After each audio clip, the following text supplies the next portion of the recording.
Hello, and welcome back to What Sales Reading. Today we are going to get slightly controversial, and that's why they're sirens. Warning, we're getting controversial. Okay, it's going away. It's fine. We're going to get a little controversial. We're going to talk about some books that I didn't love, some of which will come as a shock to you. Some of them will not. I think that I've talked them to death. And on top of that, I mean, anyone who's been reading for a long time, you usually have a favorite for a minute. Of a genre that you kind of tend to lean towards. And then your taste changes and you end up kind of exploring some other things. So some of these were, of past. Okay, so you might be like, I can't even believe you picked that book up. Yeah, me either. There's only a few that I would say that about. Most of these, I think, are some people's taste. They just might not be mine. Or there's some that I'm like, maybe this was a timing thing of like, I thought I was going to be in the mood for this, and it turns out it just kind of like made me not motivated to keep reading. So there's a few that fall into that camp. There's some that made me physically ill. So let's get into it, shall we? The book that inspired this video might come as a shock to you. It's Kristen Hanna's The Nightingale. Can you believe that? I have had this sitting on my shelf for probably 2 years. Haven't started it because I was kind of saving it for a rainy day. And then the rainy day came and it failed me. This, to me, read incredibly Hallmark movie.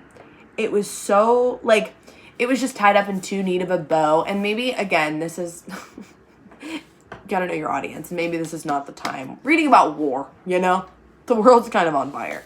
And, which I guess everyone says all the time.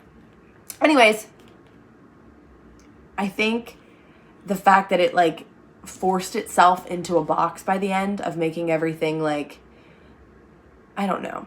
Okay. A lot of people boohoo cried during this. I did tear up one time. It was the scene with her dad. If you've read this, then you probably know what I'm talking about. There's like a final scene with her dad that's tough. That one was a little, pang to the heart. But I will say, didn't love, like there wasn't a lot.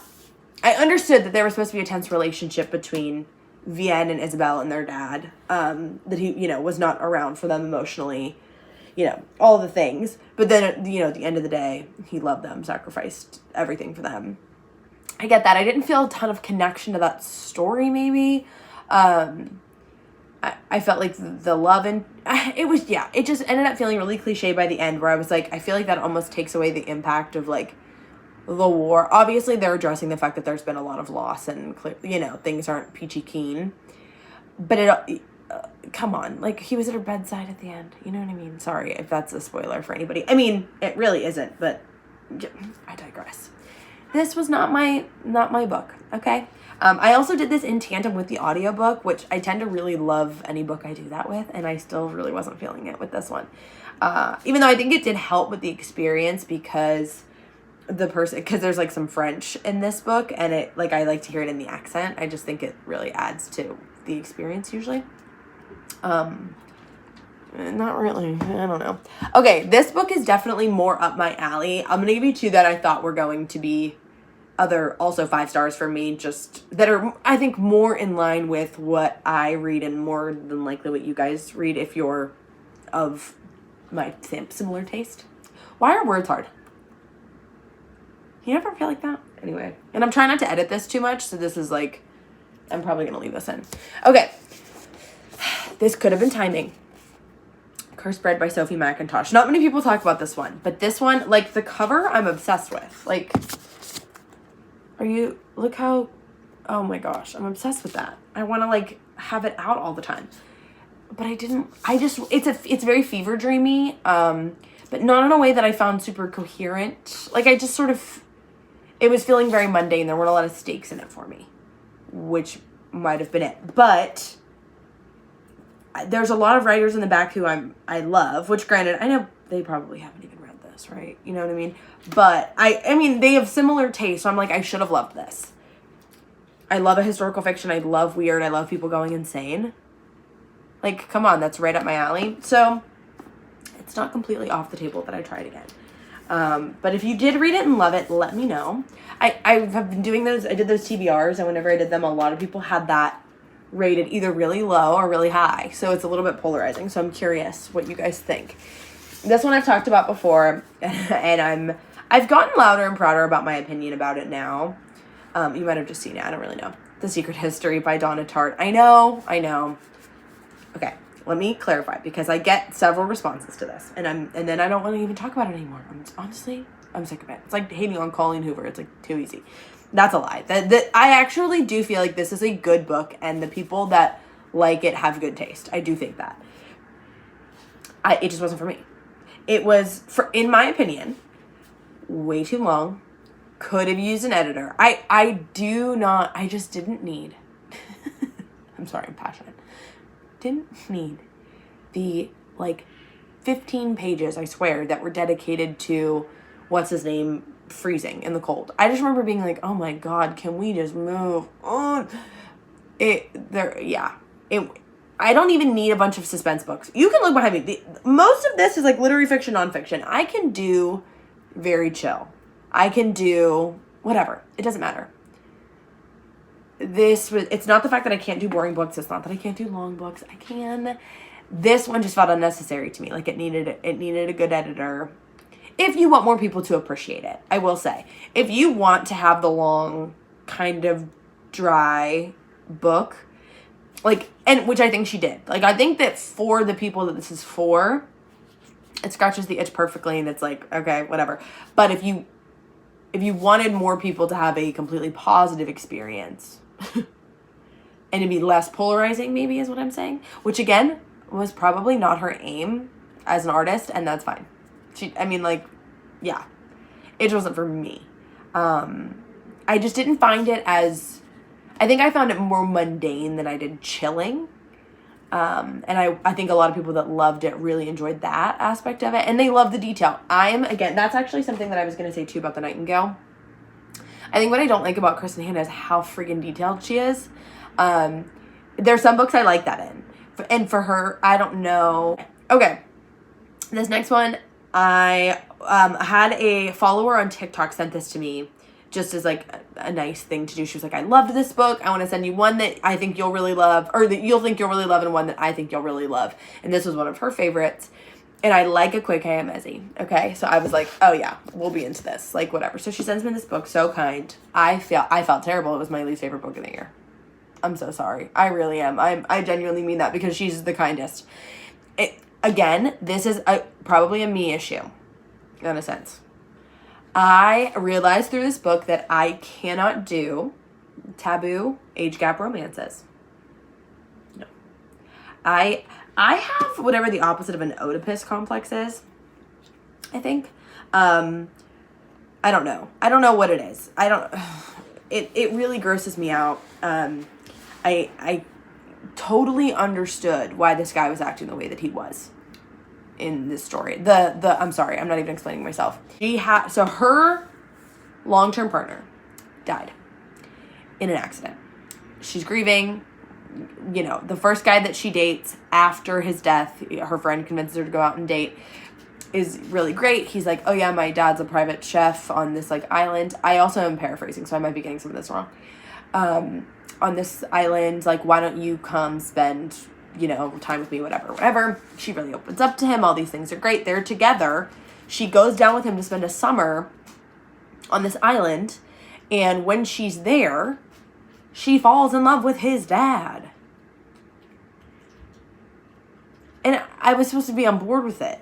This is where I had an issue. I was kind of like, are you guys into this? That's how I was feeling while I was reading it. And this is not a knock to Akwaeke Emezi's writing. Their writing is wonderful. It wasn't that. It was just the tab. I can't do age gaps. It really is. It gives me the heebie-jeebies. I'm sorry. I understand that there are probably exceptions to the rule. And I'm sorry, Cleo's playing with her crinkle bag right now. Hopefully you can't. You're going to be able to hear it. Yeah. Hey.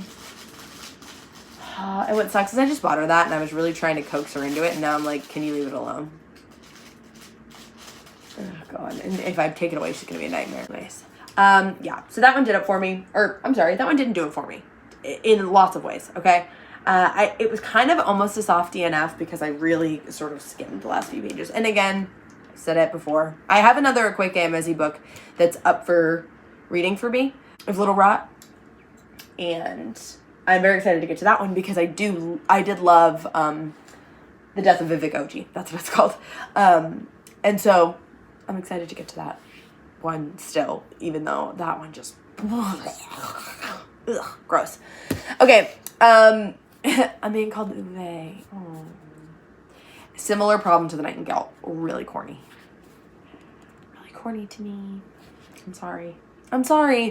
I love a curmudgeon. You know, I like a grumpy sunshine situation. I think it pulled out like too many of the same cliche tropes in one book, maybe is what I'm thinking. But again, it's also been a while, so maybe I'm talking out of my ass. I don't really remember. I just remember being like, oh. You know? You ever feel like that? I don't know what I'm saying. Okay. Controversial, perhaps. I was sad about this one because I remember actually that this one, I forget where I would have gotten this, like from maybe 3 or 4 years ago. And when I got it, I think it came from like thrift books or something because it took a while, and I was really excited the day that it came because I was like, oh my God, this finally got here. Anyway, before the coffee gets cold, totally do not know the name of the author for this video, which I'm unprepared. I'm sorry because I don't want to butcher that. Translated from Japanese, in case you couldn't tell. Okay, so this one tells a bunch of different stories from there's this little spot in a cafe that if you sit in it in the right spot, you can travel back in time, right? And talk to people who have died. Is that how it is?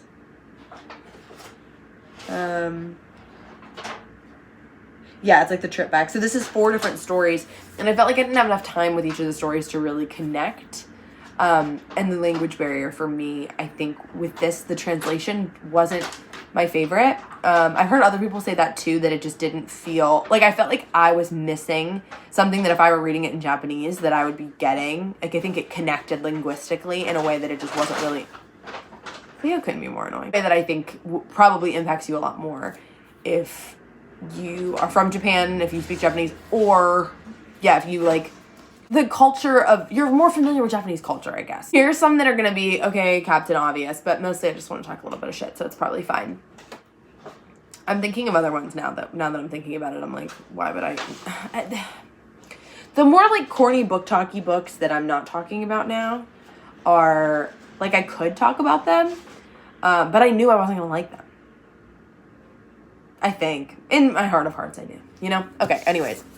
Behind Closed Doors by B.A. Paris. Why did you make a girl with Down syndrome sound like a cave woman? You didn't have to do that. This made me claustrophobic, and not in a good way, like that I wanted to feel like. It just felt like there were so many ways out of this, and yet, for some reason, none of them were viable options in the book.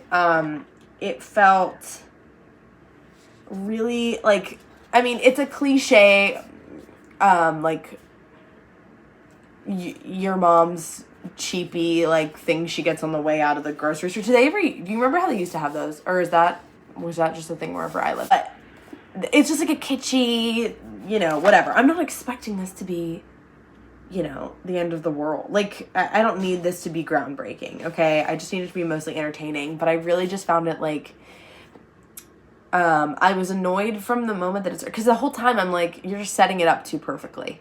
I just need it to feel slightly more human. Similar feeling I had. I actually feel like I did these two around the same time. And so I think I was especially pissed off because I was just like, these both have a very similar feel that I don't love at all.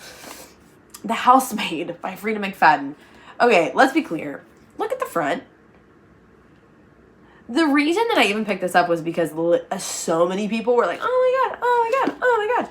I was like, there has to be something I'm missing because look at the cover. No, it's just weird AI bad. I think AI wrote it. I've heard that theory thrown around that these are AI created. I do believe that. They're cookie cutter and not in a good way. I have quite a few cookie cutters that I like. And, okay, sorry. Those ones got me heated. Let's chill out for a second here. Okay, next. I just recently did, Sorry to you. Sorry. Go to the woods. Wait, Liz Moore. I was very excited for this one. So maybe this was also a little bit of user error. Thriller. It's like a Girl Scout troop situation. Well, no, that's actually a bold-faced lie. It's a camp. It's like a summer camp.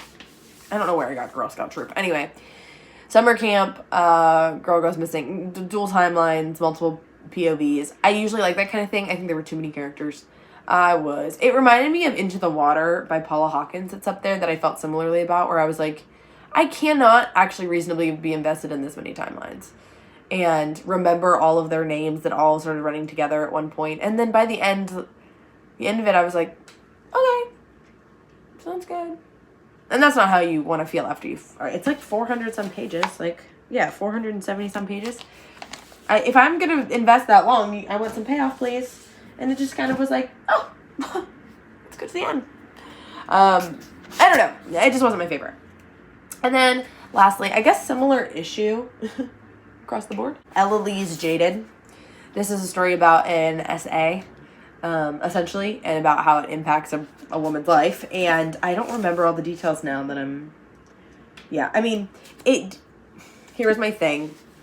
There was like a racial element to it that I did find interesting, of like how it specifically impacted her, in her culture. Like that I found interesting. And I think that might have been the only thing that I really liked about it. The rest of it just felt, like there wasn't, this is going to sound, I don't know if this sounds bad or not, but it didn't add anything new to the conversation. And it just, okay, that doesn't sound bad. That's reasonable, right? It didn't add anything new to the conversation, I guess. And like, it felt like a hallmark. It reminded me, okay, this is weirdly what I thought of. And I know that this is not the same, but the Lifetime movies that were, I remember there was one specifically with the girl from Spy Kids, but the older sister.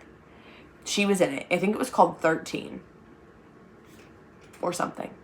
Nope, that's a different one. Anyway, regardless, that it reminded me of that Lifetime movie in the sense of like, it's like intentionally really sad and makes you feel very like, oh, how horrible. It's trauma porn a little bit. And then, but like, which it wasn't trauma porn in that sense, but just like gave me a sad story and like how a girl's affected and then how she finds hope again. And that's kind of like, again, totally simplistic version of it, but it just sort of felt like, yeah, I don't know. Does any of that make sense? It's not that it didn't feel like, do you know what I mean? I was like, okay, this is a story. Maybe it just wasn't well